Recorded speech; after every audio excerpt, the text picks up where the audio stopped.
તો આ તરફ વડોદરામાં એક ધારાસભ્ય રાજીનામું આપી શકે છે, જ્યાં વાઘોડિયા બેઠકના અપક્ષ ધારાસભ્ય રાજીનામું આપી શકે તેવી શક્યતા છે। વાઘોડિયાના અપક્ષ ધારાસભ્ય ધર્મેન્દ્રસિંહ વાઘેલા રાજીનામું આપે તેવી શક્યતાઓ જણાઈ રહી છે।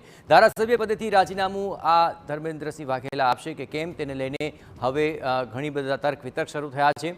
રાજીનામું આપી ભાજપમાં જોડાઈ શકે છે તેવું સૂત્રો હાલ જણાવી રહ્યા છે। લોકસભાની ચૂંટણી સમયે પેટા ચૂંટણીની પણ સંભાવના છે અને ધર્મેન્દ્રસિંહ વાઘેલાએ ભાજપ પ્રમુખ સી.આર. પાટીલ સાથે પણ એક મુલાકાત કરી હતી, તેને લઈને આ વાતને પણ બળ મળી રહ્યું છે।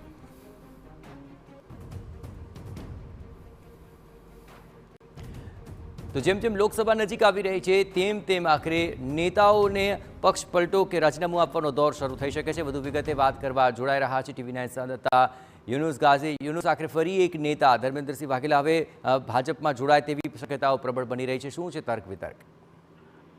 ધર્મેન્દ્રસિંહ વાઘેલા અગાઉ પણ ભાજપમાં જ હતા, પરંતુ તેઓએ જે રીતે અપક્ષ તરીકે ચૂંટણી લડી હતી તેને કારણે તેઓને પક્ષમાંથી હકાલપટ્ટી કરવામાં આવી હતી, પરંતુ ફરી એક વખત જે ચૂંટણી યોજાય તેમાં તેઓ અપક્ષ તરીકે ચૂંટાઈ આવ્યા હતા અને ત્યારબાદ તેઓ હવે વિધિવત રીતે ભાજપમાં જોડાય અને ભાજપના વધુ એક ધારાસભ્ય બને તે પ્રકારની આખી ગોઠવણ થઈ રહી છે। સૂત્રો તરફથી જે વિગતો મળી રહી છે તે મુજબ ધર્મેન્દ્રસિંહ વાઘેલા ઉત્તરાયણ પછી અપક્ષ ધારાસભ્ય પદેથી રાજીનામું આપી શકે છે અને ત્યારબાદ ફરી એક વખત ચૂંટણી યોજીને ભાજપના ઉમેદવાર તરીકે તેઓને મેદાનમાં ઉતારીને ત્યાર પછી તેઓને ભાજપમાં લાવવાની વેતરણ કરવામાં આવી રહી છે।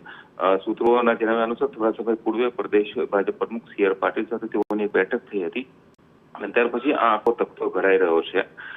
વાઘોડિયા બેઠક ઉપરથી જે ભૂતકાળની અંદર પણ અનેક કશમકશ વચ્ચે તેઓએ બીજા નંબરના ઉમેદવાર તરીકેની જે તેઓને સ્થાન મેળવ્યું હતું, પરંતુ ફરી એક વખત તેઓને ભાજપમાં લાવવાના પ્રયત્નો કરવામાં આવ્યા છે।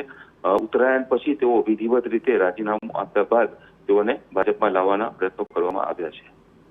આભાર યુનુસ, તમામ ગતિવિધિઓ પર આપ નજર રાખતા રહેજો। તો શું ફરી કોઈ આ નેતા ભાજપ તરફી ચાલી રહ્યા છે કે કેમ તેને લઈને અનેક તર્ક વિતર્ક થઈ રહ્યા છે। તો ખુદ ધર્મેન્દ્રસિંહ વાઘેલા આપણી સાથે જોડાયા છે। ધર્મેન્દ્રસિંહ, આપ રાજીનામું આપવાનું શું મન બનાવી ચૂક્યા છો? ના, હજી એવું કોઈ નક્કી નથી। નહીં તો ચર્ચા શા માટે શરૂ થઈ છે, આપ શું માનો છો?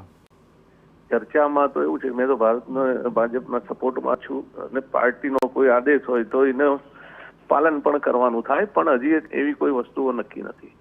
અચ્છા, ખાસ કરીને હવે નજીકમાં પેટા ચૂંટણીની પણ સંભાવના છે અથવા તો લોકસભાની પણ હવે ચૂંટણી નજીક છે, શું એને લઈને આ ગતિવિધિઓ? એ તો પાર્ટી ઉપરથી શું આદેશ આપે છે એની ઉપર છે। ને આપ શું મન બનાવ્યું છે, કારણ કે એ સ્પષ્ટતા ખૂબ જરૂરી છે આ માહોલમાં? ના, મારી તો માનસિકતા પાર્ટી કદાચ કહેશે તો એમાં નિર્ણય લેવામાં મને કોઈ વાંધો પણ નથી, પણ અત્યારે એવું કોઈ હમણાં હાલ પૂરતું નક્કી નથી। કારણ કે આ પહેલા પણ એક નેતા ભાજપમાં જઈ ચૂક્યા છે અને હવે આપનું નામ ચર્ચાઈ રહ્યું છે, એની પાછળનું કારણ આપને શું લાગી રહ્યું છે?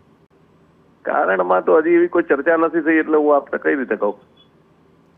ચલો, આપ હજી પણ કોંગ્રેસમાં જ રહેવાનું મન બનાવી રહ્યા છો, ખૂબ ખૂબ આભાર અમારી સાથે વાતચીત કરવા બદલ। તો ધર્મેન્દ્રસિંહ વાઘેલા સમગ્ર રીતે વાત કરી રહ્યા છે કે હવે તેઓ અપક્ષ તરીકે જ જે રીતે રહ્યા છે એ રીતે જ રહેશે, ન કોંગ્રેસમાં જશે ન ભાજપમાં। હજી કોઈ જ તેમણે આ બાબતે સ્પષ્ટતા નથી કરી, પરંતુ હજુ તેમણે કોઈ મન નથી બનાવ્યું તે વાત તેઓ સ્પષ્ટપણે કહી રહ્યા છે। તો ધારાસભ્ય પદેથી રાજીનામું આપી શકે તેવી ચર્ચા હતી, પરંતુ ધર્મેન્દ્રસિંહ વાઘેલા સ્પષ્ટ કરી રહ્યા છે કે આ અંગે તેઓએ કોઈ ચર્ચા નથી તેવું તેઓ માની રહ્યા છે અને તેમણે આ અંગે કોઈ જ નિર્ણય નથી લીધો।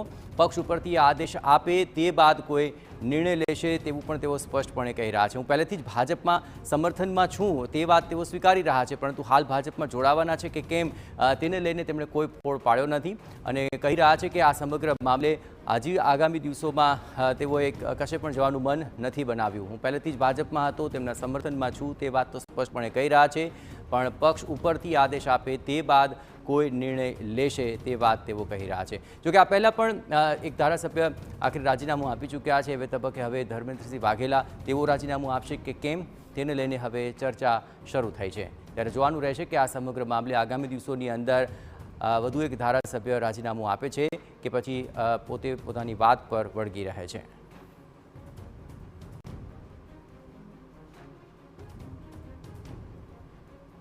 તો વાઘોડિયા બેઠકના અપક્ષ ધારાસભ્ય ધર્મેન્દ્રસિંહ વાઘેલા શું આખરે ભાજપમાં જોડાઈ જશે કે કેમ, શું તેઓ રાજીનામું આપશે કે કેમ, તેને લઈને હવે તર્ક વિતર્ક શરૂ થયા છે. આપણે જણાવીએ કે તેઓ ક્ષત્રિય રાજપૂત સમાજમાં વર્ચસ્વ ધરાવે છે. વડોદરા ગ્રામ્યના બાહુબલી નેતા તરીકેની તેમની ઓળખ રહી છે અને વડોદરાની વાઘોડિયા બેઠકના અપક્ષ ધારાસભ્ય છે. આપણે જણાવીએ કે 2022માં અપક્ષ તરીકે વિધાનસભા ચૂંટણી લડ્યા હતા અને જીત્યા હતા અને દિગ્ગજ નેતા મધુ શ્રીવાસ્તવને તેઓ હરાવી ચૂક્યા છે.